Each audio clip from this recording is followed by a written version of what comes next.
Bonjour Fabien Roussel. Bonjour Adrien Jeanne. Merci beaucoup d'être là ce matin. Vous publiez aujourd'hui un nouvel ouvrage, Les jours heureux sont devant nous, de la présidentielle à la reconstruction de la gauche, tout un programme. C'est aux éditions Le Cherche Midi, on en parlera dans un instant. Mais aujourd'hui, avant les jours heureux, c'est un jour de vote, en tout cas c'est l'espoir d'Emmanuel Macron, c'est ce que fait savoir son entourage. Vote à l'Assemblée cet après-midi sur la réforme des retraites. Un vote plutôt qu'un 49-3. Est-ce que vous saluez cette décision, ce souhait du chef de l'État ? Écoutez, on va quand même pas le remercier de pouvoir voter à l'Assemblée nationale. Quand même, ce serait incroyable. C'est la moindre des choses que l'on puisse voter sur une réforme de retraite aussi importante. Mais le commentaire que j'en fais, c'est que à l'issue de cette séquence qui devrait se terminer aujourd'hui, et peut-être par un vote contre cette réforme, puisque rien n'est fait, le Parlement a été bafoué, humilié jusqu'à aujourd'hui, avec toutes les procédures existantes dans la Constitution permettant de restreindre les débats, empêchant même un vote à l'Assemblée nationale. C'est terrible. Mais existantes dans la Constitution. Mais j'annonce que nous, au pouvoir, et je l'avais écrit dans mon programme, nous retirerons ces artifices de la Constitution qui limitent le droit du Parlement. Le 49.3 n'a plus à figurer dans la Constitution. Ça, c'est la première chose. Même si le gouvernement se retrouve bloqué et ne peut pas agir, vous n'aurez pas de problème à avoir un gouvernement empêché. Un gouvernement peut toujours agir, mais la seule chose, c'est qu'un gouvernement ne peut pas mettre en œuvre une réforme qui est impopulaire et qui est rejetée par la population et ne peut pas l'imposer par la force à un Parlement, à des députés qui sont opposés. C'est ça le 49.3. Je m'arrête un instant sur ça, parce que vous êtes député, vous-même, vous avez été élu aux législatives en juin dernier, donc vous êtes en train de nous dire ce matin, moi, député, je ne suis pas légitime à voter la loi, ce qui compte, c'est ce que les gens disent dans la rue. Non, je dis pas ça. Je dis que le 49.3 est une guillotine parlementaire. Et c'est la possibilité pour un gouvernement d'imposer un texte de loi contre l'avis d'une majorité de députés. Donc, ce 49.3 me prive, moi, député, de voter contre un texte de loi. Aujourd'hui, il pourrait y avoir 5 députés LR. Ça se joue à ça. 5 députés LR, centristes, grâce à leur vote contre, pourraient faire tomber ce texte de loi. Ça va se jouer à 5, ou plus 5, ou moins 5. On va revenir sur LR les votes, mais juste pour comprendre ce que vous me dites, non, on est pleinement légitime à voter la loi. Donc s'il y a cet après-midi un vote positif, pour le coup, même à 5 voix près, vous reconnaîtrez la légitimité du vote et du Parlement à voter la loi. Mais de toute façon, la Constitution étant ce qu'elle est, les institutions étant ce qu'elles sont, s'il y a un vote, il y a un vote, le texte est adopté, le gouvernement peut le promulguer. Ce qui ne veut pas dire que le combat ne continue pas. Et donc, nous poursuivrons ce combat. Ça a été le cas lors du CPE, ce contrat précaire pour les étudiants, qui avait été voté, promulgué, mais par les mobilisations, le gouvernement n'avait jamais signé les décrets d'application. Et donc, nous continuerons de nous battre. Nous continuerons de nous battre par l'obtention d'un référendum qui, si nous arrivons à mettre en place cette procédure, si je peux en parler maintenant... Bien sûr, vous voulez le référendum d'initiative partagée. Exactement. Mettre en place un référendum d'initiative partagée, un RIP, qui existe aujourd'hui dans notre loi, en demandant aux Français, il faudra réunir 4 500 000 signatures dans une période de 9 mois. Même un peu plus, pas loin de 5, même millions. Exactement. Eh bien, permet, d'imposer l'obtention d'un référendum, mais surtout, c'est que pendant cette bataille, la loi est suspendue. Donc vous nous dites, on le fera, c'est sûr. Il n'y a pas de doute sur le fait que vous irez engager la procédure de référendum d'initiative partagée. De peaufiner, d'affiner, de rendre ce RIP le plus acceptable possible pour 185 parlementaires. Nous sommes en train de réunir les signatures. Je salue mon collègue Pierre Daréville, qui est à la manœuvre là-dessus. Le groupe communiste a beaucoup œuvré pour rassembler largement ces signatures. Et ce sera uniquement des signatures de gauche, ou vous souhaitez que ce soit tout bord politique confondu ? Vous savez... Obtenir un référendum peut rassembler très largement, et bien au-delà de la gauche, y compris des parlementaires de droite qui ne sont pas favorables à cette réforme, mais qui ne sont pas favorables à celle que la gauche et du Rassemblement national, mais qui sont pour... Ah non, il n'y aura pas de signature du Rassemblement national dans cette procédure de RIP. Mais ce qui est important, c'est de trouver les voies d'un dialogue apaisé. Et le référendum peut le permettre. Et nous pouvons être opposés sur la réforme à mettre en œuvre, mais vouloir un référendum. Et le mettre en débat parmi la population, parmi les ouvriers, les salariés du public, les cadres, enfin l'ensemble des professions. Il vous faudra en effet 185 parlementaires, près de 5 millions de signatures de Français, et le tout dans un délai de 9 mois. Et pendant ces 9 mois, la réforme est suspendue. Donc, déposer ce RIP, dans les heures qui viennent, avant que la loi ne soit promulguée, c'est suspendre la réforme dans les 9 mois. Mais comme vous dites, il faut que ce soit avant la promulgation de la loi. Il y a d'autres mesures que vous pouvez prendre. Il y a les motions. Alors cet après-midi à l'Assemblée, il y a la possibilité de présenter une motion de rejet pour que le texte soit écarté directement. Il y a la motion de censure aussi. Sur tous ces textes-là, vous disiez à l'instant, non, sur le RIP, il n'y aura pas de signature du Rassemblement national. Mais sur tous ces textes-là, est-ce que vous êtes prêt à voter avec le Rassemblement national? Parce que pour atteindre la majorité, la gauche seule ne suffit pas. Mais il y a différentes procédures, on ne va pas rentrer dans le détail, c'est de la technique parlementaire, mais pour vous répondre... La question de savoir c'est avec qui vous combattez. Mais déjà, je peux vous dire, Adrien Gindre, qu'il va y avoir, au début de la séance à 15h, une motion de rejet qui va être déposée par nos collègues du groupe LIOT, qui est un groupe rassemblant des députés centristes, UDI, parmi lesquels beaucoup vont ou s'abstenir ou voter contre cette réforme, parce qu'ils entendent ce qui se passe dans leur territoire, et je les salue, parce qu'ils sont courageux de le faire, ils vont rentrer chez eux acclamés comme des héros par les salariés qui sont en grève, bravo, ils sont courageux. Ils vont déposer une motion de censure, une motion de rejet. Et là, je peux vous le dire, nous voterons cette motion de rejet déposée par le groupe LIOT. Nous nous associons à cette motion de rejet parce que voter cette motion de rejet met fin au débat. Le texte retourne en commission et donc c'est quelques jours de plus grappillés sur le temps imparti, les fameux 50 jours imposé par la Constitution, par l'article 44-1. Les 47.1. Le 47.1. 44, c'était pour avoir voté au Sénat. Il y a beaucoup d'articles, en effet. Ce que le gouvernement a voulu restreindre Mais ça veut dire, vous disiez les centristes, vous avez raison, c'est des centristes, pour certains, y compris venus de la droite, qui ont une histoire politique à droite. Ça veut dire qu'aujourd'hui, droite-gauche, même combat. Il n'y a plus de clivage politique qui compte contre la réforme des retraites. C'est pas même combat, je dialogue avec mes collègues centristes, UDI, j'en ai dans le Nord, dans mon arrondissement du Valenciennois. Ils entendent, c'est tout simplement qu'ils entendent ce qui se dit dans leur territoire. Ils ont des comités de circonscription, ils réunissent des comités de circonscription avec qui ils travaillent. Et ils consultent ces comités de circonscription qui leur disent « Ah non, surtout madame, ne votez pas ce texte, tout le monde est contre ici, ça va mal se passer, enfin, on va avoir des retours mauvais. » Donc ils entendent leurs électeurs, mais heureusement qu'ils ont cette approche-là. Et c'est la garantie pour eux, d'ailleurs, de continuer à pouvoir être réélus demain, mais quoi qu'il arrive. Vous vous rappeliez, vous le soulignez vous-même à l'instant, peut-être que cette loi va passer ou être rejetée à quelques voix près cet après-midi. Il y a une clé qui se trouve du côté des députés, les Républicains.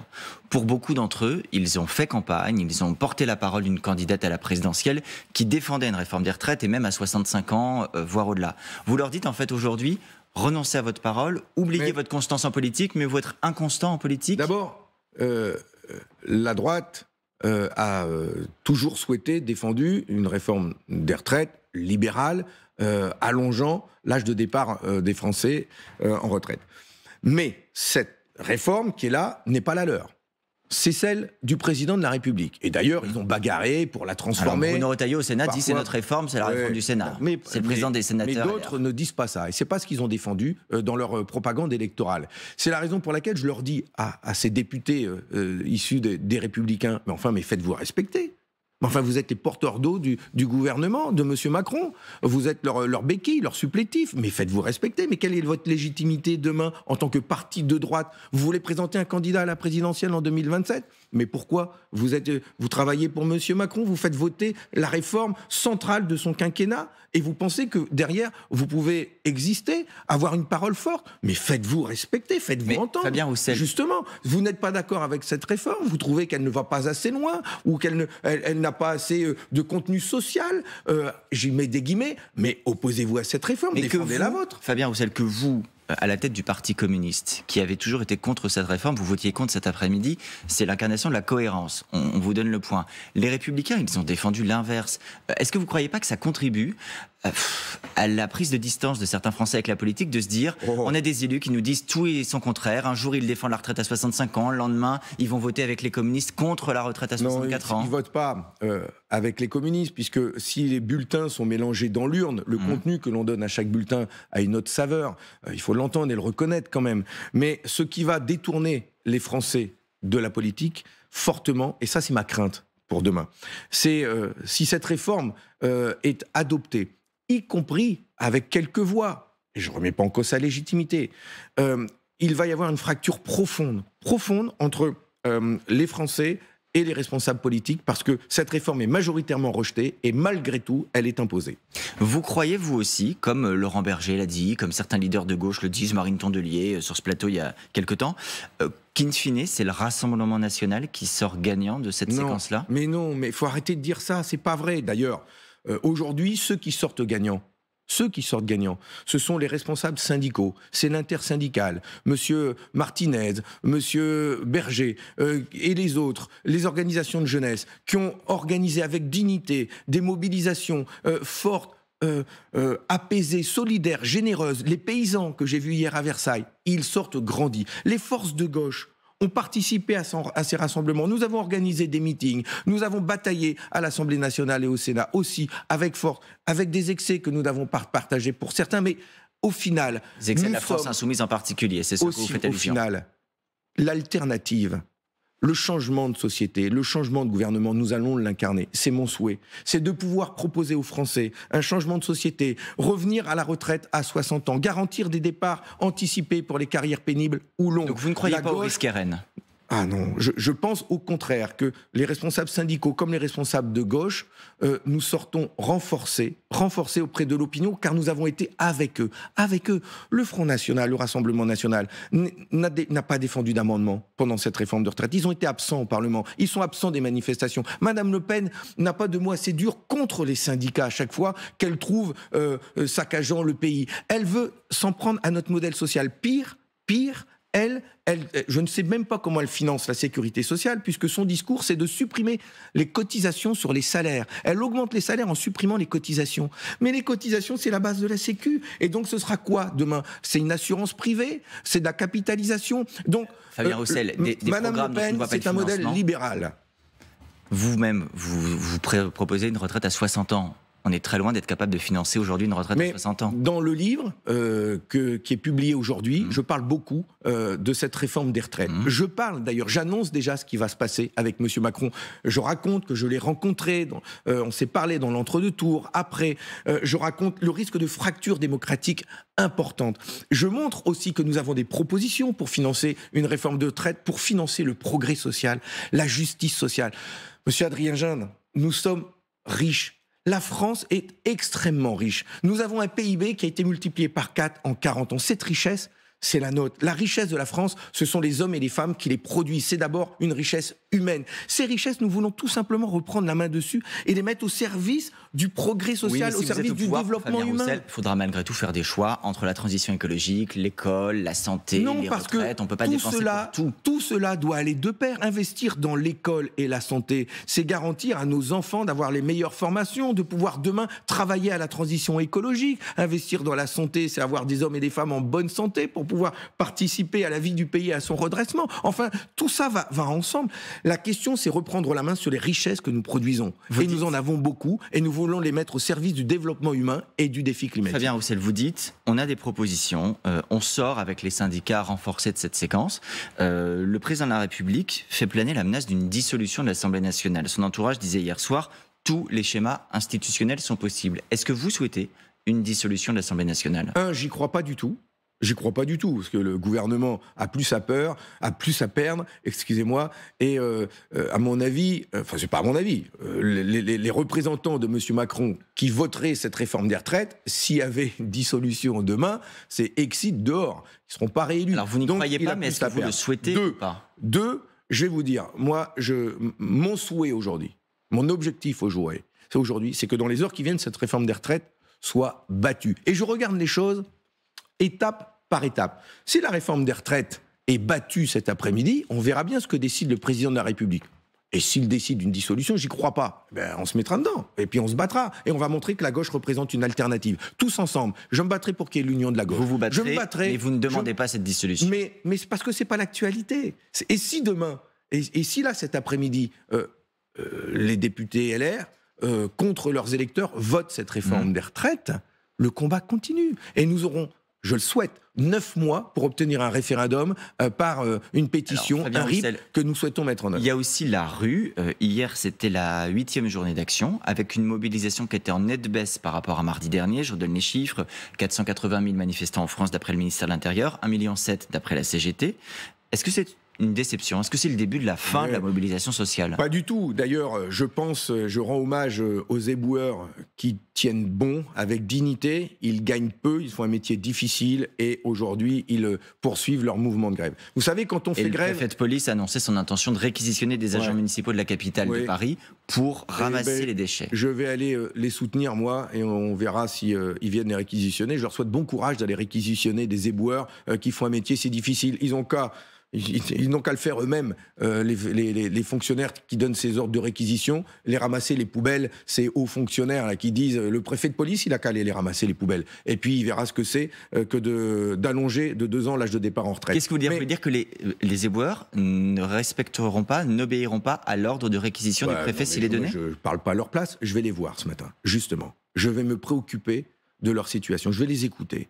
Je connais le métier, c'est pas la première fois que je les rencontre, mais je vais les écouter. Et je vais les écouter pour savoir comment ils entendent poursuivre leur mouvement dans cette situation. Mais vous comprenez que la réquisition, c'est pas contre les éboueurs ou contre leur grève, c'est pour éviter des risques sanitaires, la prolifération de rats en surface, les nuisances. Eh bien, la première chose à faire, c'est de retirer cette réforme des retraites. C'est de garantir à ces éboueurs qu'ils conservent leurs droits. Voilà, qu'ils conservent le droit de partir à la retraite plus tôt que d'autres salariés, car ils exercent un métier pénible, ils respirent des saloperies toute la journée, ils ont les poumons pourris, ils méritent, ils ont besoin d'une retraite anticipée. Mais tout ça, ça s'entend, qu'on leur garantisse cette retraite, qu'on leur garantisse à eux et à tous les métiers pénibles de pouvoir partir beaucoup plus tôt, en tout cas pas plus tard, et ils arrêteront leur mouvement. Oui, enfin, sauf que vous disiez vous-même à l'instant, il nous faut 9 mois pour faire le RIP, on ne va pas passer 9 mois sans ramasser les poubelles. Non, mais enfin, on va prendre chaque étape, là, quand elles arrivent. Si cet après-midi, la retraite est battue, voilà, je le dis aux députés LR qui hésitent, si ils ne votent pas cette réforme des retraites, demain, il n'y a plus de grève des éboueurs. Voilà, donc c'est aussi ça, la décision. Ça peut s'arrêter cet après-midi. Je voudrais vous entendre rapidement sur quelques autres actualités. Hier, c'est un peu passé inaperçu, mais il y avait un autre vote à l'Assemblée, parce qu'on discute du nucléaire en ce moment à l'Assemblée, et le gouvernement a été battu, pour le coup, sur un souhait de fusionner 2 instances, l'autorité de sûreté nucléaire et l'Institut de radioprotection et de sûreté nucléaire. En gros, c'est tout ce qui fait le contrôle de notre filière aujourd'hui. Est-ce que vous êtes, vous, de l'avis qu'on ne peut pas avoir une sécurité, une sûreté nucléaire renforcée? C'est ce que dit le gouvernement. Non, c'est très important. Forte et ensemble. C'est très important. J'étais dans l'hémicycle, j'ai siégé hier jusqu'au-delà de 23h, donc séance de nuit. Et je suis très attaché à ce texte, suivi par mon collègue Sébastien Jumel. Et nous sommes, pour l'investissement dans les énergies nucléaires. À côté des énergies renouvelables, il nous faut... Comme le gouvernement, pour le coup. Donc, tout à fait. Et... je voterai, moi, ce texte parce que ça va dans le sens que j'ai défendu lors des élections présidentielles. Mais, d'abord, il nous faut mettre tous les moyens dans la sûreté nucléaire et en avoir la maîtrise publique. L'IRSN est l'expert, l'agence de sécurité nucléaire, l'ASN, et le gendarme, et ces 2 instances doivent vivre séparées, travailler ensemble, rendre des comptes aux parlementaires, une maîtrise publique de la sûreté nucléaire. Ça, nous sommes extrêmement attachés à ça. Et pour le nucléaire, mais contre cette idée du gouvernement de réunir les forces. Et c'est pour ça que j'ai voté contre, avec mes collègues, cette fusion, mais aussi des collègues de la majorité, des Républicains, et donc il n'y aura pas de fusion, et c'est tant mieux. En revanche, nous voterons pour les investissements afin d'augmenter notre capacité de production d'électricité décarbonée, parce que je veux la réindustrialisation de la France. Parce que je veux que l'on implante des usines dans notre pays et elles ne tourneront qu'avec cette électricité-là qui en plus est décarbonée. Parce que je veux fournir à tous les Français l'électricité la moins chère de France, d'Europe. Et ça, c'est possible aujourd'hui. Et d'ailleurs, il faut s'attaquer à l'inflation qui frappe les ménages en ayant... Ce que fait aussi le gouvernement. De faire le gouvernement. On est en plein trimestre anti-inflation dans les supermarchés, Fabien Roussel. On a une inflation inférieure à bien des pays d'Europe. C'est un talk show là que vous faites. C'est pas un talk show, ça s'appelle la réalité. Vous rigolez ou quoi? Ils annoncent une inflation à 18% dans les mois qui viennent et ils s'attaquent à l'inflation. Sur certains produits, Fabien Roussel. Moi, je continue ma campagne. Je suis en campagne, encore. Tous les lundis, je suis dans une ville de France pour parler avec les Français. L'inflation est au cœur des préoccupations des Français. C'est inacceptable ce qui se passe en ce moment. J'ai rencontré le Secours populaire français qui me parle. Vous êtes en campagne, mais c'est pas un meeting. Donc on va devoir s'arrêter. Mais l'inflation est véritablement un fléau et il faut s'y attaquer avec des mesures fortes. Baisser la TVA à 0%. Bon, vous ne souhaitez pas la dissolution, mais vous êtes effectivement prêt pour la campagne, en tout cas. Merci Fabien Roussel. Je rappelle votre ouvrage qui paraît aujourd'hui. Les jours heureux sont devant nous. Belle promesse, puisse-t-elle être entendue. Merci d'avoir été là.